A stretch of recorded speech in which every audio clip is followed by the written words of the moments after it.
what's so beautiful about our life is that our imagination can sometimes get the better of us because we see our dreams coming to life because of Descendants of Zombies for what feels like the first time ever for many of us, because for the first time ever we have the chance to witness a real life fairy tale coming to life before our very eyes.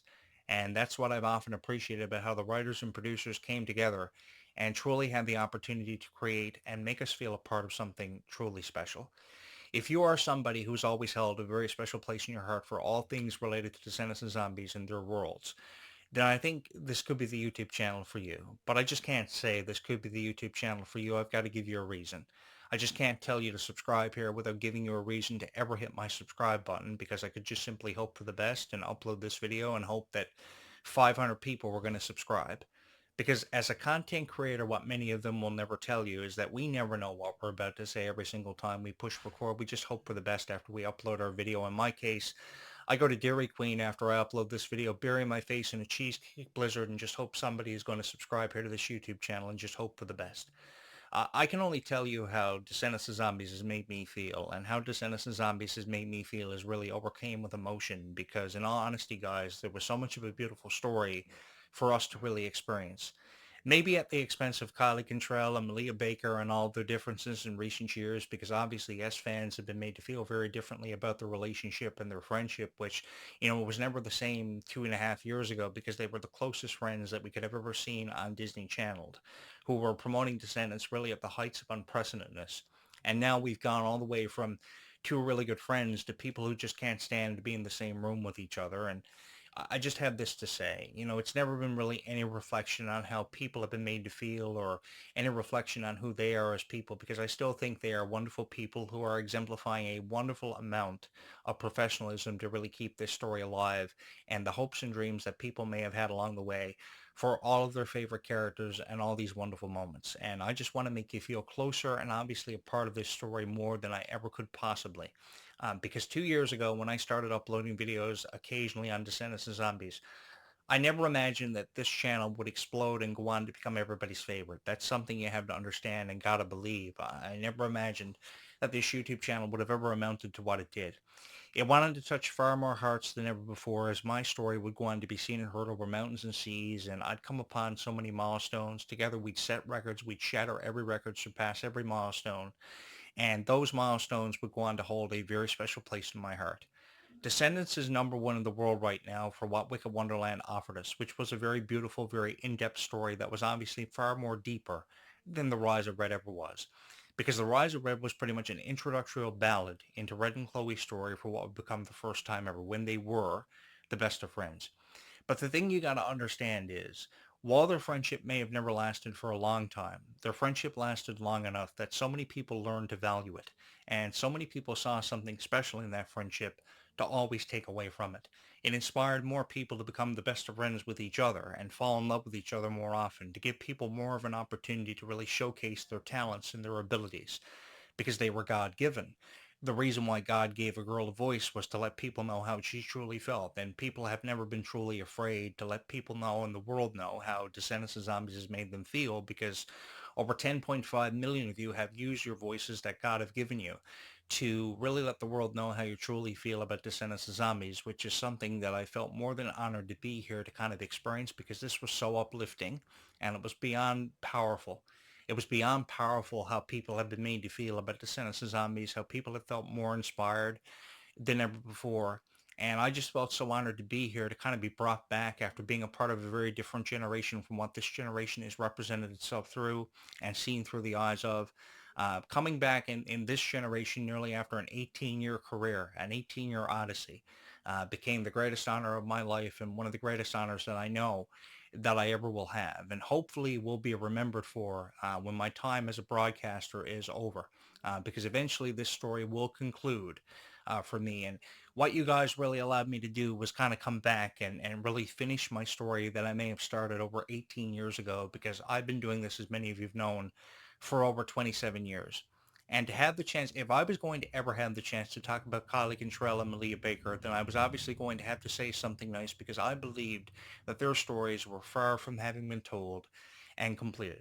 While they may have been led to believe that their story may have reached a point of finality and have reached their conclusions, and they've been made to feel content about the stories of both Red and Chloe, I really believe this story has that much further to go. And there is so much of a level of appreciation to often draw from these character stories about Cinderella, about Alice in Wonderland, about realms like Wonderland, and other realms that may have never been unlocked or explored. Because what really is the significance of this brand new gem that Pink has discovered in Red and Pink's treasure box? And what sort of realms will it unlock? And what kind of realms will we pay a visit to? Could it be some of the realms featured in the upcoming Kingdom Hearts video game, Kingdom Hearts 4? Could it be places like Olympus and Neverland and Atlantica? There are so many wonderful places left unexplored and untouched. And I really believe that we have so much further to go with this story because we can just focus on Wonderland as much and as often as we want, but until we kind of venture outside of Wonderland, a deeper story will never truly be explored until we kind of challenge our wildest dreams and hopes for the future because many of us have always never seemed to know what that future has in store. You know, something I really wish I knew what the future had in store. If I did know, I'd tell you. I'd be the first one to tell you what I thought was going to happen in the future because I want to be more certain on a future before I ever begin to speculate on it. And at this very moment, all we know is that the cast has their heart set on going to Neverland. We know that this character is going to be a part of it, have some kind of significance in the story as it develops. This is going to happen. This was always meant to happen. People are speculating on whether or not Pink will become a super villain version of herself, which is something I hope has never fallen through with, to be honest with you guys, because there were so many genuine qualities to really appreciate about Pink more often than enough, how just genuinely sweet she was, how heartfelt she was, and how she chose to see the good in everybody, which is something that I've been able to do more often because I saw those same qualities in people like Red and Pink, even though Red was originally an HK. And I think that because she became an HK, it was a very different kind of outlook on her character because she was always originally supposed to be a VK and go on to achieve what her mother always believed she was destined to become.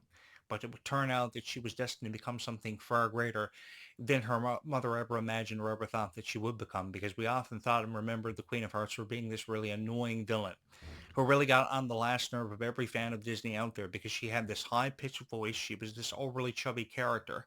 And obviously, yes, this Queen of Hearts played by Rita Ora is not the Queen of Hearts that I remember growing up with. This is not the Wonderland that I remembered growing up with. I mean, I could say enough things about this new Wonderland, but I want to say good things about this Wonderland because even though it's not the Wonderland that I remembered growing up with, it offers something special to all of you, and it means something to all of you. So how I'm choosing to look at this Wonderland, it's become a modernly updated Wonderland that presents more of a story than probably we ever thought that it would. Something more than we could have ever imagined or thought up in our wild imaginations that sometimes more often enough do have a tendency of getting the better of us.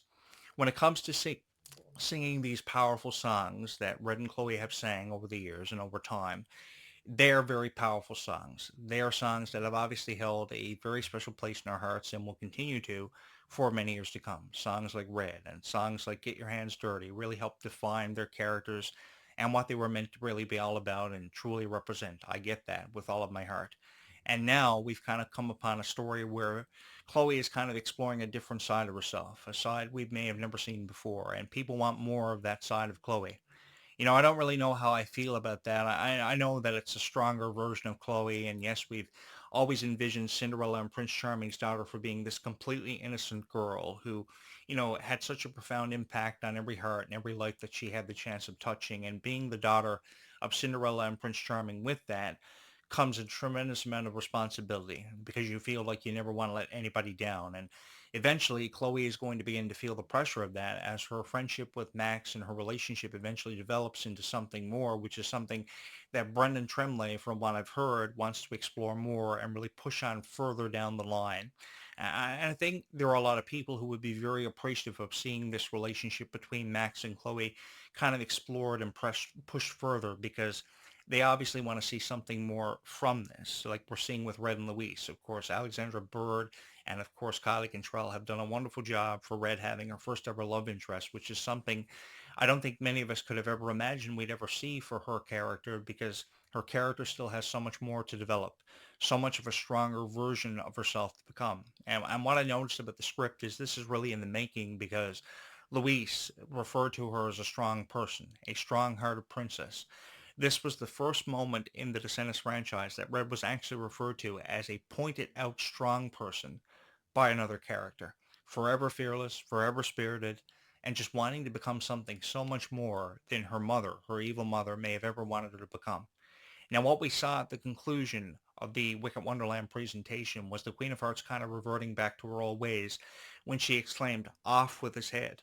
Did she really want to go back to being her old self, and will she revert to going back to being the original Queen of Hearts that we remembered from The Rise of Red when both herself and her daughter were evil villains who just wanted to overtake Wonderland and become one of the most powerful forces in history that we've ever heard a story about or may have ever told? That remains to be seen. I think there are so many unanswered questions in the wake of Wicked Wonderland that people will forever and always have, and until they become more clearer, the future seems to become more clearer. What will be derived from all of this are endless theories and endless predictions that more often than enough, I know that a lot of people are not going to be able to make sense of because of how all these random characters kind of just showed up after having altered the fabric of time. I totally get that and totally appreciate how the writers and producers have had these characters kind of randomly show up because if you were to tell an individual story behind the explanation that could be offered for why so many characters kind of showed up, it would literally take you 2 hours to tell the story of every character because there was such a lore from every fairy tale they came from and the fairy tales they represented. Not only have they begun developing Descendants 6, but they are developing a new spin-off. One of two we know is called Hidden Heroes that will focus on the stories of Aladdin and the Emperor's New Groove and characters from those aspects of those fairy tales for what will be the first time ever. One could assume that the son of Kronk and the daughter of the genie are going to have this relationship that I think a lot of people are really going to find time in appreciating. We also have the daughter of Meriwether from the Enchanted Realm from Sleeping Beauty coming into this story, and many others. Zara, the daughter of Yzma from the Emperor's New Groove. A lot of focus being placed upon the Emperor's New Groove. So we can expect not just one relationship, but possibly three. We have Chloe and Max's relationship, Red and Luisa's relationship, and of course Jenny and Kronk's son KJ, which is a very different name for a character to have. I will be honest with you guys, but I think the people who are bringing these characters to life who have been given that distinction for what will be the first time ever will really allow us to feel more inspired and take away more inspiration than we ever thought or ever imagined we would, because this story could have a way of going further than probably we ever imagined or ever could have ever dreamed.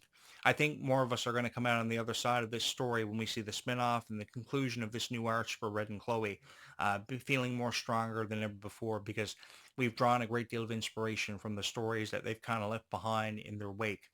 Because I know that when we were watching the original trilogy represented by the original core four, many of us never imagined we'd even get a spinoff featuring the originals from The Rise of Red, but we did.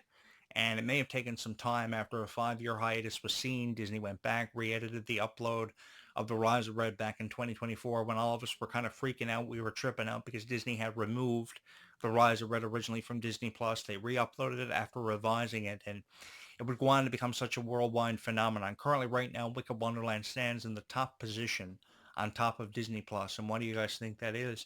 Because of its longevity. Not just because of its longevity, but because of just how well responded it was to by millions of people who truly came together to make it the number one movie in the world.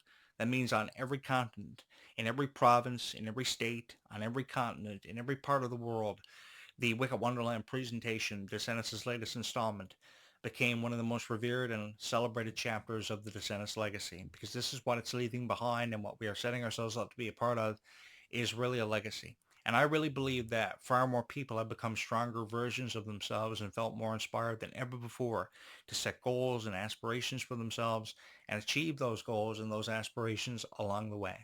Because if there ever was something to draw incentive away from and to feel more inspired about, it would have to be Descendants and Zombies. You know, we've experienced so much, a lot has happened over these last 10 years. Really anything can happen in a 10-year period. And within this decade, we've come upon so many milestones. We've lost so many incredible people. Just this past week, we lost Hayden Panettiere, who was one of my top three Disney Channel stars of all time. I remember her in movies like The Ice Princess. I remember her in the video game series Kingdom Hearts, which is one of my favorite video game series of all time.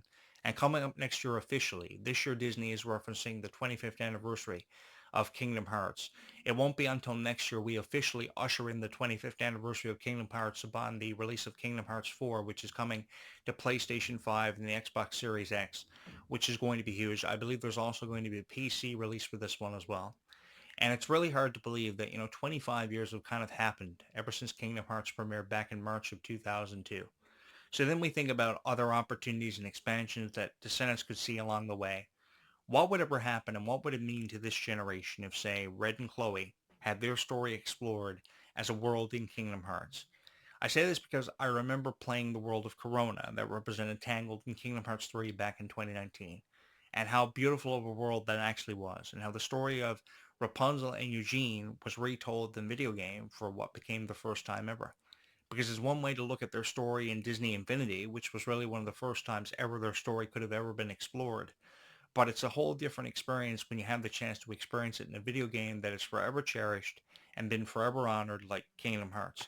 So what if Descendants became a world? What if Oradon became a world featured in Kingdom Hearts? We already know that Koku and the world of the underworld featuring Hades is going to be two of the main worlds that are featured in Kingdom Hearts 4, which is up and coming in late 2027, with an unofficial release date, launch date having been announced. It's kind of TBA at this moment because it was just revealed at the D23 Expo, along with other projects like, of course, Koku and Frozen 3, which will happen in 2027, 2028, with unofficial release dates and windows yet to be released. So we'll have more for that when it becomes available. But I just want the world to know that I am incredibly supportive of this story. I am incredibly proud of how much stronger of an individual each one of these characters had become.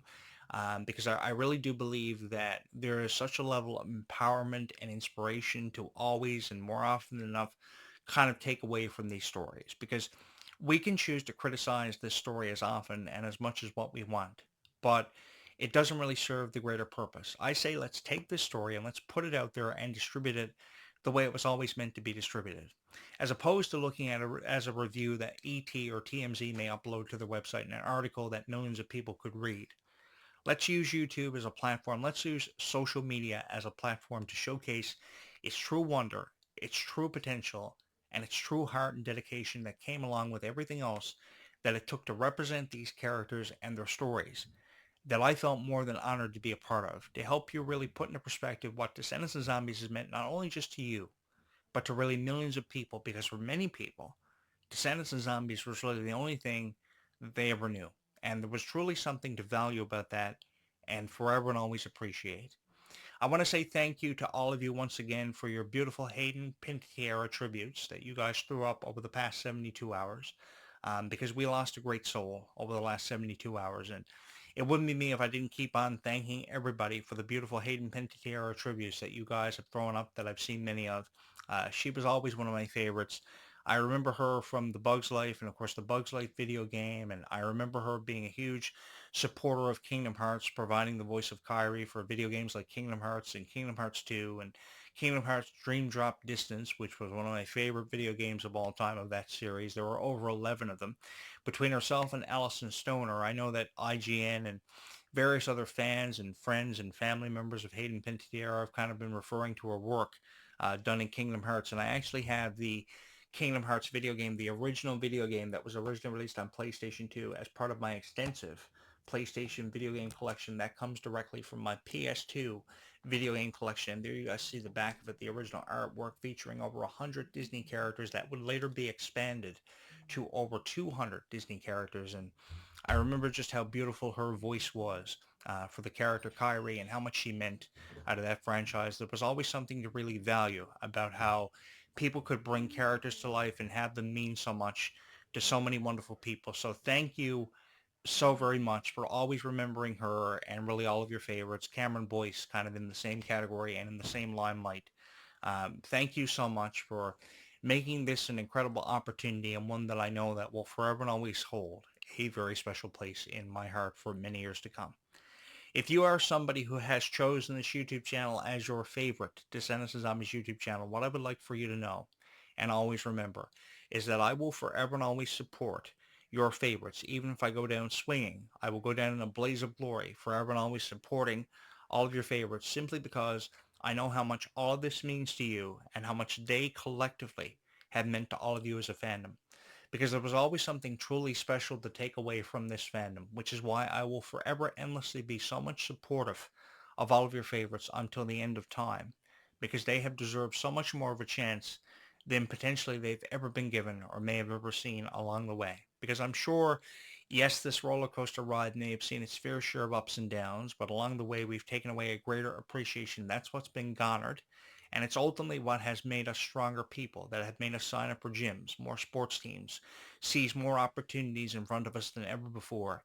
And that's what I felt more than incredibly honored to have experienced really with all of you. I myself began lifting weights because I saw the boot camps and the rigorous training regimens they underwent, and I haven't lifted weights in years, but I recently picked it up again trying to get back to the person I was, and I would have never felt inspired if never for any of you or in any of them because of what they had to endure and what they had to put themselves through. Some of them are in incredible shape because of the heart and dedication they've always exemplified, and I just want the world to know that some of the things I've done recently, I never imagined I would have ever had the opportunity to, if never having taken away so much inspiration and so many imaginative thoughts that I never thought would ever be possible. So thank you so much for obviously allowing me and millions of other people to become stronger versions of themselves and feel more encouraged about a story that we have yet to witness and maybe be a part of, because there's so much history that we may have already experienced, but still so much history left to experience. Having said this, thank you so much on this very beautiful evening as we wrap up and conclude this conversation once again, that we will pick up and resume from where we left it off bright and early tomorrow morning between 8:35 and 9:05 a.m., which is a conversation I hope really with all of my heart that you will choose to join me for. Don't forget to hit the like and subscribe button. Thank you guys so much from my heart to yours for having made this and chosen this as your favorite Descendants of Zombies YouTube channel, and for always having the time to have watched and appreciated really all of these videos.